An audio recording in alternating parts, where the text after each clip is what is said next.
আমোল মোল শেৱালিৰ গুণ যাওঁ বুলি যাবই নোখোজেচোন।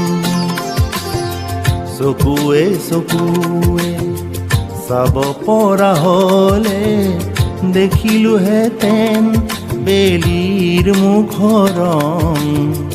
তোমাৰ শিৰৰ সেন্দুৰ কণ আমোল মোল শেৱালিৰ গুণ যাওঁ বুলি যাবই নোখোজেচোন।